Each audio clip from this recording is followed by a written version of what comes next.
Welcome everybody to Pairing Pages, an online literary and wine event. My name's Susy Atkins. I've been a wine writer for nearly 30 years and I've got a column with the Telegraph and I'm the wine editor of Delicious magazine as well as a wine events presenter.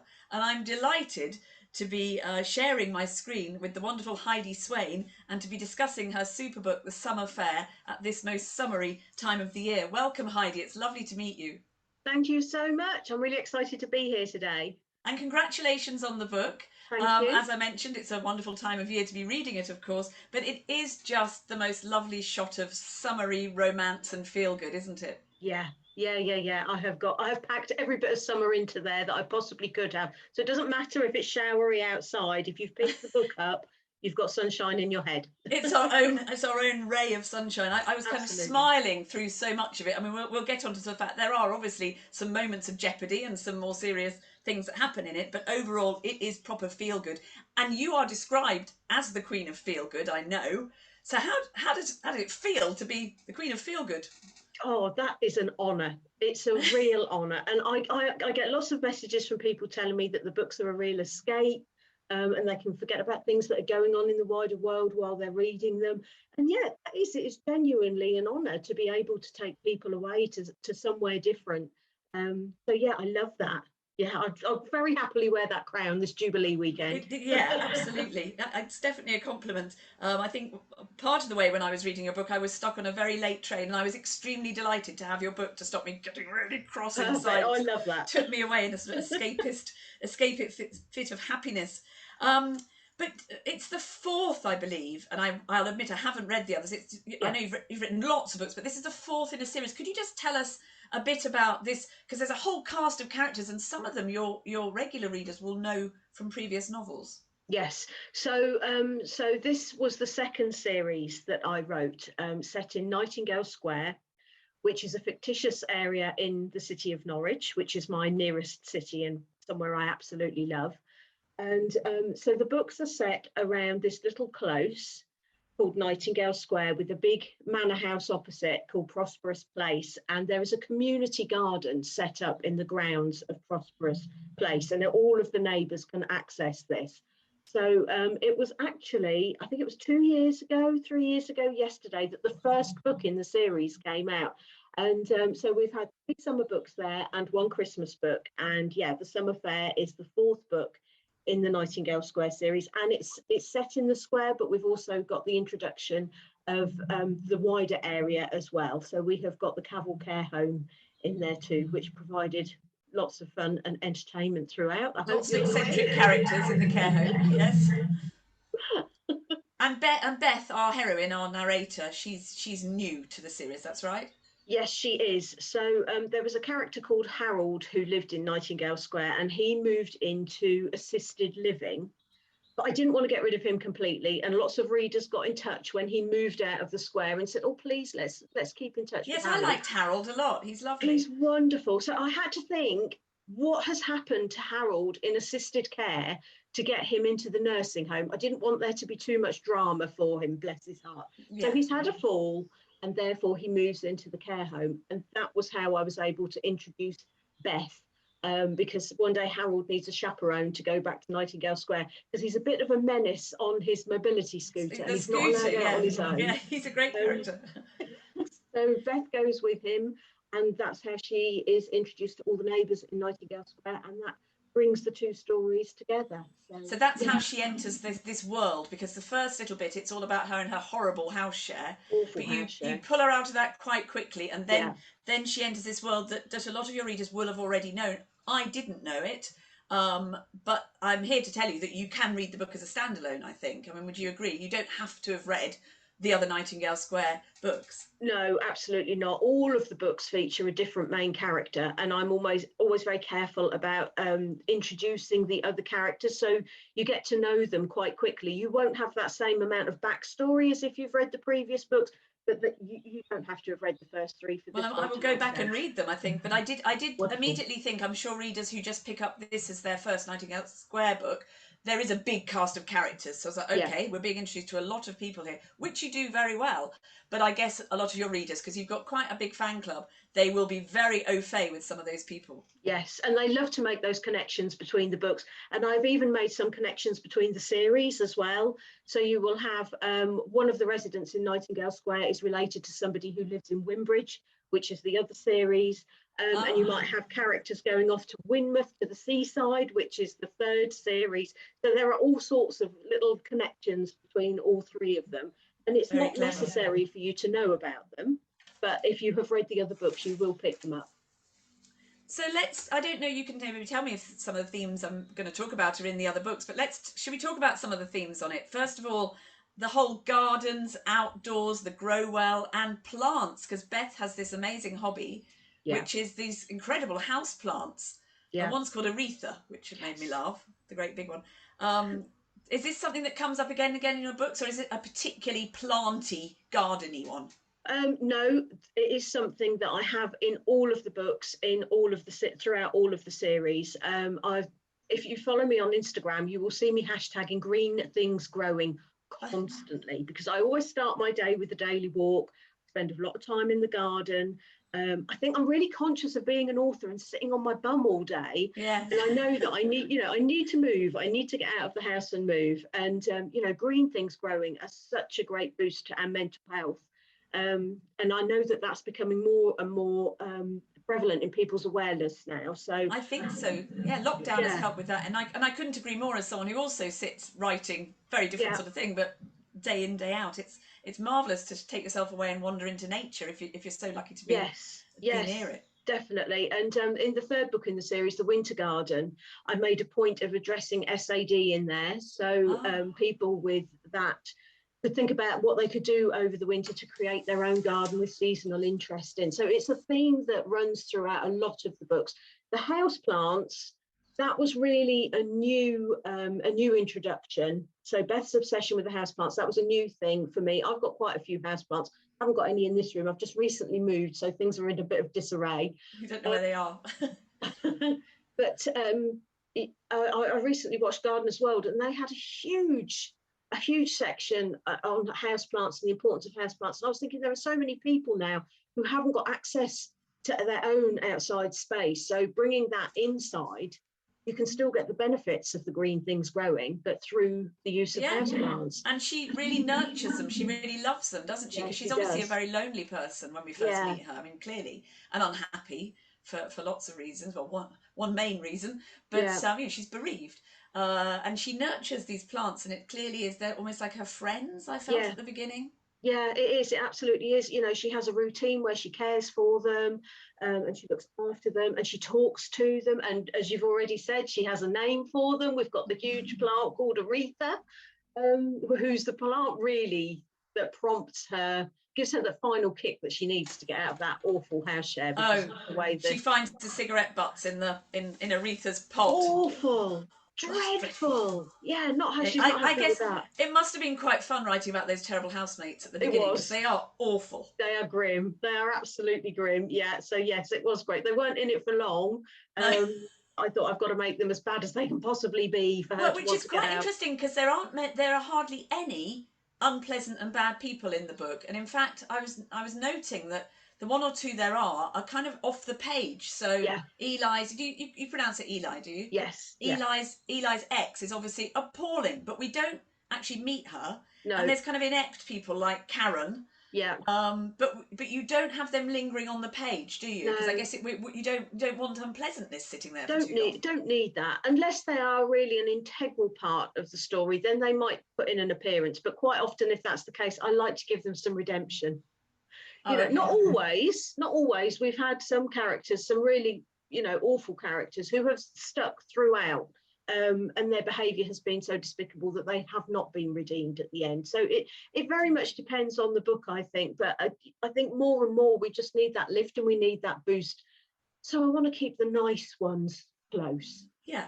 So the terrible things that have happened to Beth and Eli, as it turns out, and a couple of other characters, they've sort of happened before the book starts. So And I know there are misunderstandings and some troubled times through the book, but the really horrible things have already happened. Would you say that? Yes, yes. So so Beth, she's lost her mum in quite tragic circumstances, really, and she's given up on her dream to sing as a result, and she's banished music from her life completely.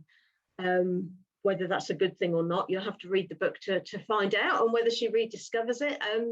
Yeah, so you know, she's had an absolutely awful time of it, and I wanted to get her to the point where her life could turn a corner by moving into Nightingale Square, which it very definitely does. But it's not an easy ride by any means, because that reflects life, doesn't it? You know, we might get what we think we want, but then there are always ups and downs.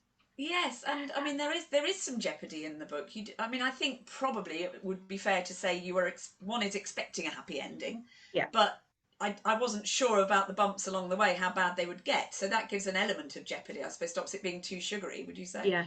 Yes, I think so.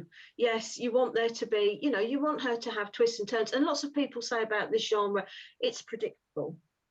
Yes, you know what you're getting when you pick the book up, and you know, by the first third of the book, you pretty much know who's going to be with who at the end of it, but you want to see how they're going to get there, what's going to happen to them on the way, what are you going to discover about them that stops them being together, and what they're going to overcome. That's what you get with this sort of genre. So and you have two love stories in there too, because another couple get together. yeah, That's rather nice. Yes. So we've got Pete. I like Pete a lot. Yeah, Pete was an absolute joy. He could have been a main character. Pete could have, you know, he could have stepped up and had his own story. But then, of course, we've kind of got that little flirtation at the care home as well between Greta and Ida and Freddie. So yeah, there's lots of love in this book. Oh yes, Freddie. Freddie is the silver fox, isn't he? What a joy!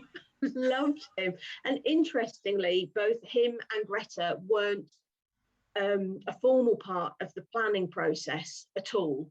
Beth turned up at the care home on the first morning when she was due in at work, and I thought, I need somebody here to greet her. Who's going to be sitting on reception? And there was little Greta sitting there. Greta the Greeter? Is that where her name came from? Greta the Greeter, with a nightie on inside out, and there she was. She just ensconced herself in the story, and she just became such a main player. And then, of course, the same with Freddie. I knew he was going to be a great entertainer and great fun, but he just literally landed fully formed as well, which doesn't happen quite so often. So it's a real joy when it does. Is that what you were referring to at the end when you mentioned a couple of characters waltzed onto the page that you hadn't originally thought of? Is that Freddie and Greta? Yeah. I mean, I knew I was going to have this wonderful cast of characters at the care home, but they weren't part of that formal kind of planning that I tend to do at the beginning. And they were just a joy. They were easy scenes to write with them in, because they were just so minxy and mischievous, and I knew I could have fun with them. Yeah, mischievous was absolutely right. Now, I'm going to suggest at this time that we start tasting a bit of wine. Is that okay with you? I think that's a wonderful idea. And the wine that we've paired up with Ramon Bilbao, one of my favourite bodegas, wineries in Rioja. And we've got 3 wines from them, which are, you've got that, yes, well done, already.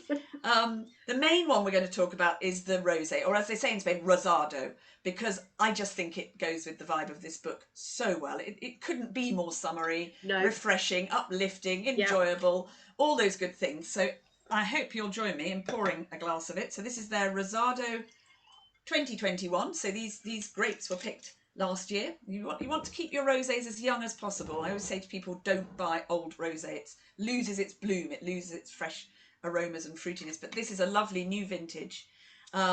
And this one is made from 85% Garnacha, otherwise known as Grenache, and 15% Viura, which is a Spanish white grape grown in the Rioja region. This is from Rioja Alta. So Rioja, for anyone that doesn't know, is not a brand, it's not a grape, it's a region in fairly far to the north of Spain, very famous for its big oaky reds, but also makes terrific rosé. So that's what we're going to have here. And Ramon Bilbao, the winery, has a lot of vineyards at a quite high altitude. And why that's a good thing is that it gets very hot in Rioja. That's why they can make these big reds. But in order to keep the crisp, fresh style for rosé, if you plant high up, you get cooler snaps at night, cooler breezes. So the grapes will get nice sunshine and warmth by day, and then at night the temperature falls and it stops the grapes being too jammy and overbaked. So you get this lovely, very, very dry, crisp, refreshing style of rosé. But they're doing it partly by planting up the slopes. That's So cheers. fascinating. I didn't know that. Cheers. I could Cheers. smell this as soon as I opened the bottle. Oh, wonderful. Summer in a glass, as they say, a cliched thing for a wine person to say, but it's true. So very, very pale pink. You might come across a lot of much darker rosés, particularly from California, Australia and so on. But this is in the style of Provence, and Provence rosés are very dry. I mean, there's no sugar left in that at all to speak of, and super crisp and very pale. And Ramon Bilbao has been making this very fashionable, very pale style of Rosado for a long time now, for 10 years now. And I think they've really nailed it. It's just lovely. And as well as a bit of strawberry and cherry, you actually get citrus in there too. It's not heavily red berry. It's red berry with wisps of lemon and orange and tangerine peel. It's beautiful. It's absolutely lovely. And this, I can imagine the Grow Well gang, because they have lots of parties and things in the community garden. And this would be perfect. So they've got a pizza oven there. I was going to say, with their pizzas. Yeah, it would be absolutely perfect. They'd hang the bunting and they would very much enjoy this. And it's, it's only 12.5% alcohol. So I'm not saying that's low, but it's not particularly strong. It's easy drinking. It's not meant to be taken too seriously, just really enjoyed while it's young and fresh. You can drink rosé all year round if you want, of course, but I think, early summer right through actually is absolutely the perfect season for Rosado. And absolutely, with tomatoey pizzas. I think savoury food. This is too dry to go with sort of strawberry puddings, but anything salty, so little salty snacks, seafood, of course. Seafood and white fish and salads, all that kind of thing. Because it's quite crisp, it'll pick up on even a bit of lemony dressing on a salad. So it is your perfect summer rosé, really. It's ideal. It's ideal for the Grow Well gang. They would love it. We'll send them a case full. Oh, that's wonderful. It's £8 at Tesco, so it won't break the bank either. There you go. Perfect. They'd love that too. Very thrifty, very thrifty group. Well, yes, indeed. Good value for money. Probably get a case deduction as well if they buy it by the case. But notice the food. You've got John's Pizzas. There's quite a lot of food in this book. Yeah, there's always a lot of food in my books. Oh, okay. There's lots of coffee, which I approve of. Lots of coffee. There's takeaways. They love their takeaways. Yeah. Desserts. There's a cake shop. It's yummy. Yeah, I love that. And we have got a gorgeous Korean restaurant in Norwich called the Kimchi. And the food is absolutely delicious. So I do think I do give Beth and Eli a Korean takeaway one evening, don't I? I had to indulge in that. There's always a lot of food. There's always a lot of food in there. And I love the Grow Well in that they can go and harvest there and graze there. And all the children go and they'll just pick the salads and take the eggs from the hens. And it's idyllic. And I love the fact that it's in the middle of a city as well, because it's not necessarily what you would expect. It's an oasis, isn't it? Yeah. Yeah, it is. It really is. And Norwich has got a beautiful community garden. No hens there as far as I know, but they've got a great community garden. And it's that was, kind of part of the inspiration for creating this place. So you've gone there and you kind of let that seep into you and put it into the book. Yeah. They had a wonderful open day there, and they had an owl rescue charity, and I got to hold this beautiful tawny owl, which is my favourite. She was stunning. And there is a lad in the Wimbridge series who rescues birds. So, that experience that I went to go and learn a bit more about a community garden for the Nightingale Square series, it's seeped through into the Wimbridge series as well. It's I was able to use that. Moved on. Yeah. That's really lovely. I think another theme I picked up on themes, so excuse me, but I'm trying to pick on subjects that struck me, was secrets. There's so many secrets in this book. Oh, that's interesting. Yes, I suppose there are. People are keeping their own counsel. Obviously the main secrets are, without giving away too much, what Beth and Eli are keeping from each other about their past, but Yes. Pete's got secrets too. Yes. You know, there are a lot of things that just gradually come out. You do it very well. You do it very sort of slowly, and gradually they all start to emerge. Yeah, and I think that the whole point of that, especially with Pete's secret, because he has something that he wants to do, but he's too shy to do Yeah. it. I don't want to say what it is, but I love what it is. I love him so much. Um, but he you know, he gets that secret is revealed, and he has resolution by the end. And I think that was the whole point of it as well. It was all about, and I think this is a theme within a lot of my books. Together is better. You know, don't be in isolation if you can possibly help it. We've all had experiences of that with lockdown, and I know my own personal experience, sometimes it's easier to kind of shut yourself away completely, but actually half an hour in a Zoom meeting with a friend or a couple of friends can make a massive difference. So I think sharing those secrets and working through them together, hopefully that will Yeah, the encourage book really people. does bring people together, doesn't it? Yes. I'm just thinking about that. There's a very strong sense of community, Yeah. obviously, with Nightingale Square, but also in the care home. Yeah. And these rather solitary, lonely people all gradually unburden themselves and find their places within those communities. It's a Yeah. very strong theme in the book, and you're absolutely right. I mean, you wrote some of this during lockdowns, presumably, some of this book. Well, this book was written last year. I can't even remember. Did we have a lockdown last We year? were locked down last winter, We winter before were. last. Oh, of course. Yes. Yeah, So that was yes. really So dreary. Yeah. I think I've written 3 books throughout lockdown. You know, various lockdowns, and I guess they have all had an impact, even if I haven't realised it. And I kind of think more about what's going on in my life in terms of, you know, I went through a stage where I cut myself off from people quite a bit, and you eventually come to realize that that's not a good thing. And if you've got people there who want to talk to you and are willing to help you out, even if it's through the screen, then, you know, embrace that.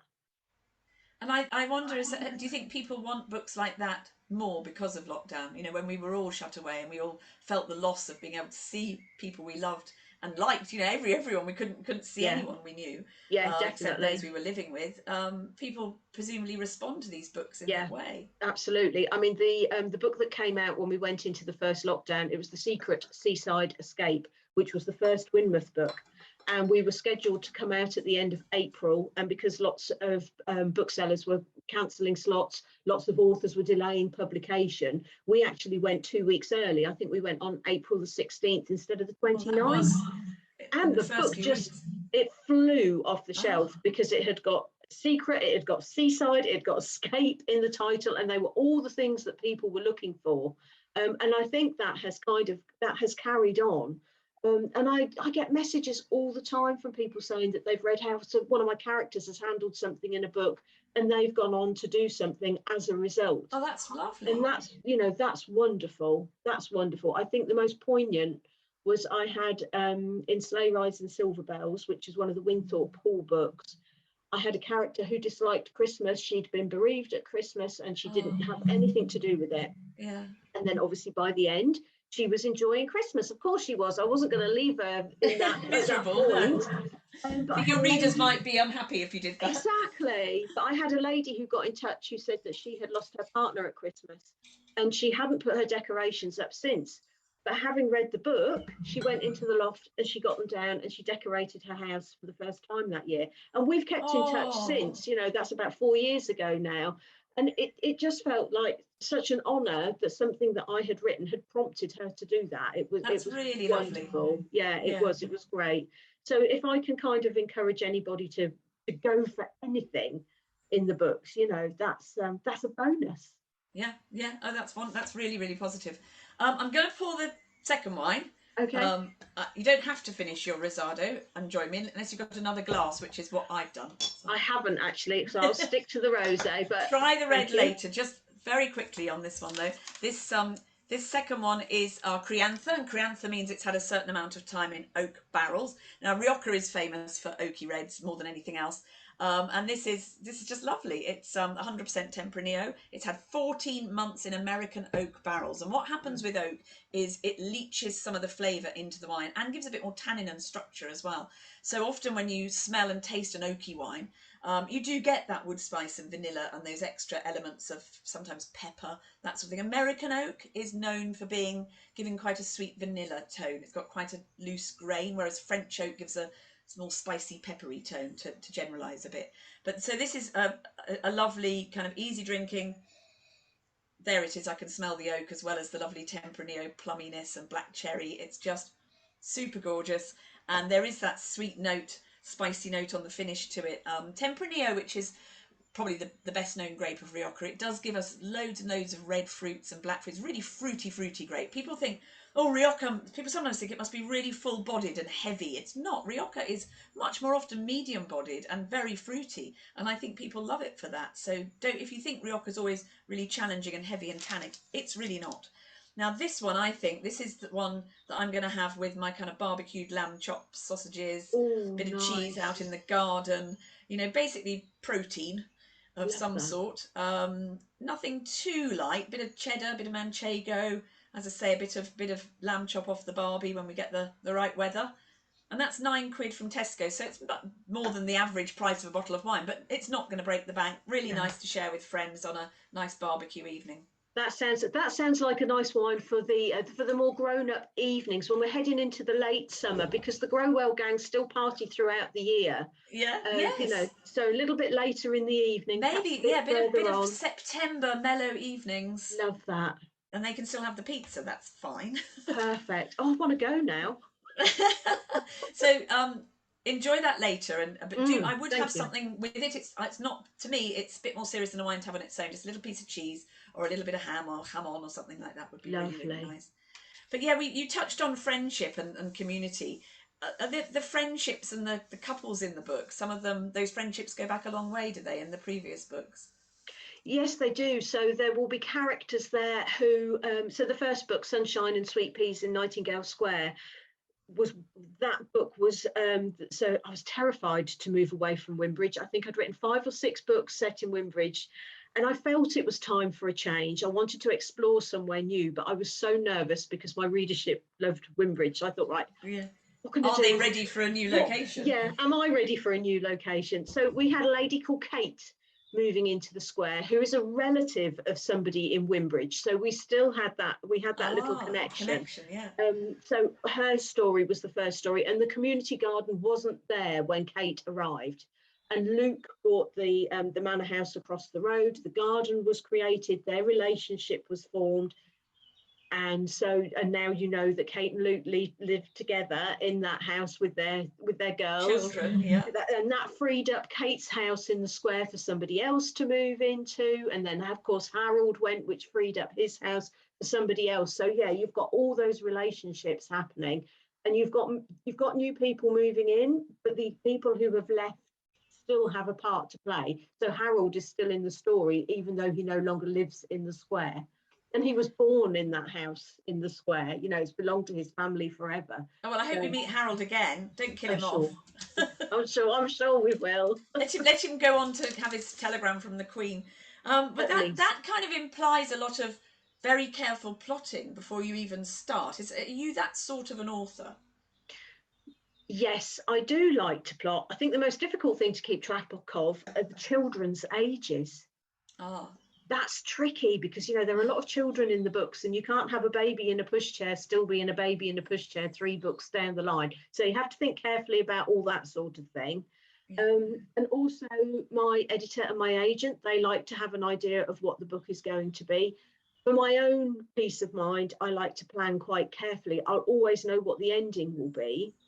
But that said, you don't really get to know the book until you start writing it. And if there was something in the planning that really wasn't going to work, or something that the characters really objected to, because sometimes they do object, annoying as it is, they do object. What you mean? You start to write it and the character, it just doesn't fit or work with that character? Yes, because until you might have a character, like I have a character questionnaire that I fill in to build up a picture of what this person is like. It's not necessarily what they physically look like. It'll be things like, what would you find them doing on a Saturday morning? What do they have in their fridge? What book have they got on their nightstand? It's all that kind of thing, all the little things that build up that person. And you don't really get to know them until you start to write them. So even though I have got that plan, I am always happy to change as I go along if I don't think that the planning is right and that it won't fit. So yes, I am a planner, but not so rigid that I'm not prepared I'm to intrigued by the change. questionnaire. Is that something that the questionnaire that you instigated, or is that something the publishers suggest? No, that's something that I just have sort of for myself, Yourself. really. I just find that if you answer questions like that, you get to know a lot more about somebody than, you know, how long their hair is or what colour their eyes are. You get to get more of a feel, you know, about how they tick. What sort of wine do they prefer? That would be a fantastic question, Yeah. you know. So it's all those sorts of little things, and I just have that in my head, and it helps the characters become more well-rounded. So Beth is obviously the most important character in the book. She's the narrator. Are all your books first person narrator? Yes, Yeah. yes, they So are. Yeah. she's our narrator. She's the person taking us through this. Did she evolve and change in ways that you didn't expect at the beginning? Yes, I think she did actually. I think they all do. I think they all do, especially the main characters, because they're the ones whose head you're inside all of the time. Um, so yeah, I think they all change. They're definitely not the person at the end who you started out writing. And sometimes even you will get through the whole first draft and think that's not who she was at the beginning, and you might have to, you know, you might have to tweak things and change things right at the beginning to make that more consistent. And there's nothing you can do about that, because it's like, I suppose it's like a real friendship forming, you know. What you You're think, getting to know them. yeah, what you think about somebody when you first meet them might be very different to the third time you spent time with them. So, and you have to take that into account as you're developing these characters. So will Beth appear in a future book? Will Oh, Beth there's and Eli? that is a huge question. And Pete and Sarah, all these new Oh, characters. so, you know, she was in a previous book. Oh, She of had a course, very she knew small, them. Yeah. yeah, she had a very, very small part in a book where we had the Winterfest, which was to celebrate all things winter and do different workshops and things at the garden and in Prosperous Place in the big house. And she came along to I think it was the creative writing morning she took part in. And that sparked her imagination for writing stories, which, as you know, is something that you learn that she does in this book. So yeah, so Pete and Sarah, I'd like to see more of them. If we go back to Nightingale Square, and I'm fairly sure we will, then we will definitely be seeing and hearing from them I again. really hope you do. Yes. You've lured me in now. I want to know Love what it. happens next. I I'm just love it. pouring the third wine. Just have a another. Oh, these are all Ramon Bilbao, but this one is. You'll enjoy this later. This is their Edición Limitada, so limited edition, Yes. 2018. This one is seriously classy. It's 100% Tempranillo again. It's had 15 months in new French oak barrels. So Wow. it's gone into French oak rather than American oak.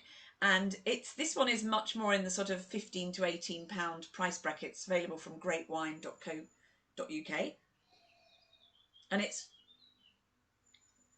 it's definitely spicier.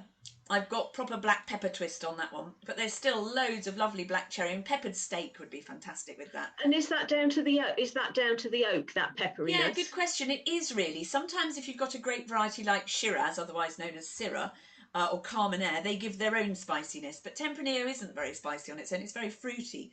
So Yeah. when I get that bit of it's very subtle, but that little bit of black pepper twist, a little bit of clove and cinnamon, it usually has come from the oak, particularly when it's Tempranillo.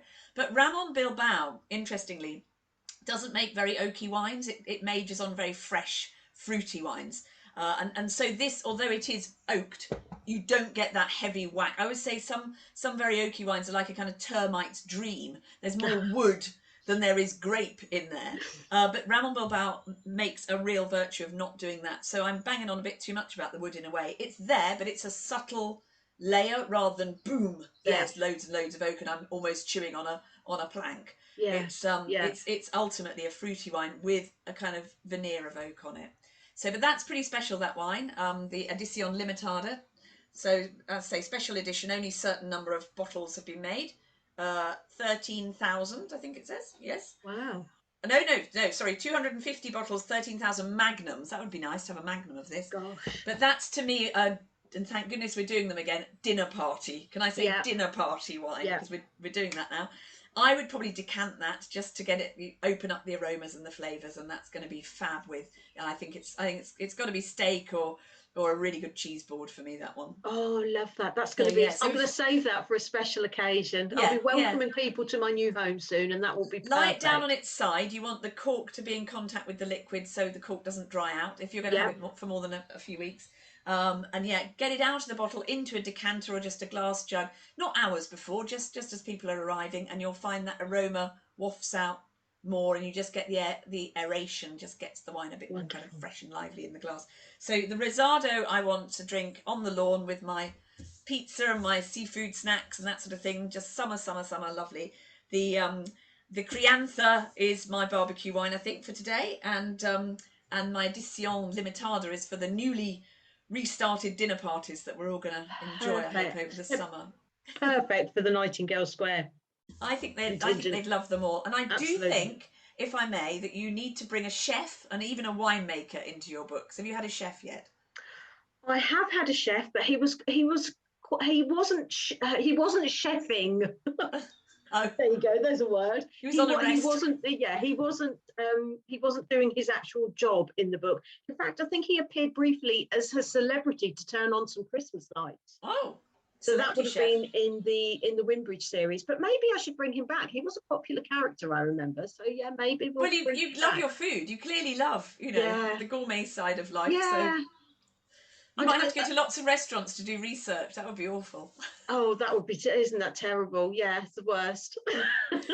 So are you allowed to tell us what you're working on now and what's coming next? Well, I have literally just submitted yesterday the second draft. So this is the edited version of A Christmas Celebration, which comes out in October. And we had the cover reveal for that a couple of weeks ago, and it's glorious. It's absolutely beautiful. So I'm almost ready to put that to bed. We'll be doing copy edits next, so that's the real fine tuning.